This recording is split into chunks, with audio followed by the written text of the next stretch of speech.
اوه جامد. مش هو بقى قاعد بيجرب في الناس فواكه ومش عارف ايه وبتاع، النهارده جيله فواكه صيني. خد البس المايك ده. ليه؟ مش انت هنصور فيديو؟ ايه اللي انت فاخده؟ بص يا سيدي،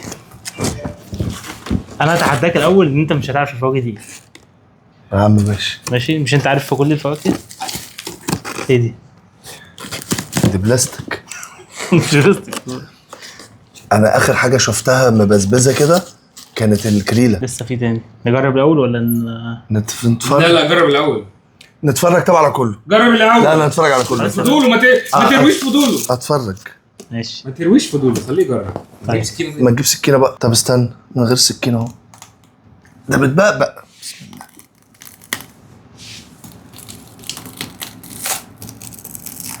والله العظيم شبه الكريله وملهاش ريحه. دي شبه البيضة؟ الكريله بليله ايه؟ بليله انت جاي منين؟ روقني. الناوي طبعا دلوقتي عنده حاله فرط حركه انه عايز يدوق. خد بذره. دي البذره بتاعتها ايه؟ اسمها ايه دي؟ بسم بس الله. خلي البذرة مزرعة.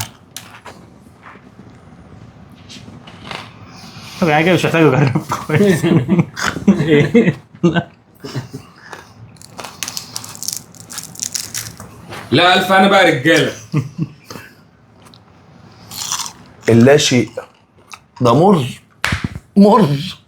يا ابن بمر.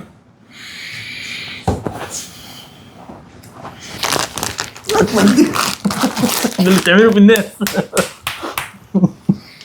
طعم الكريله بس دي مراتها اخف بس مره. خدوا سكرين شوت واعملوا سيرش واكتبوا انتوا دي ايه. الفيديو ده انا ما اعرفش والله ايه اللي جوه البوكس. والله اول مره اشوفه. ايه بقى؟ تعرفه ولا لا؟ ايه بقى؟ لا بطيخ. ده بطيخ. ده بطيخ كان نفسي قوي اجيبه.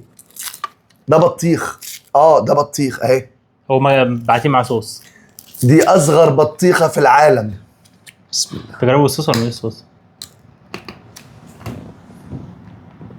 اصلا طب كويس. لا خلاص سامعني. هرجعها خلاص، هرجعها للمحل. الف انا عليكم يا رجاله. خد دي.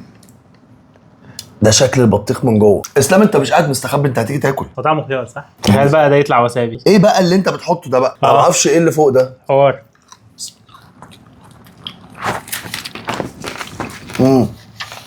بس حلوه. نداء لكل اصحابي في مصر، شايفين الكرتونه دي والعلبه دي؟ راجع لكم بيها. واحد هيجرب. دي انا يعني ممكن اراهن معاك فعليا ان انت ما شفتهاش. ممكن 99% من الناس ما شفتهاش. ولا دي ما شفتهاش ولا دي ما شفتهاش. دي فاكهه بتتزرع وبتطلع بشكل عامل كده. اوه جامد.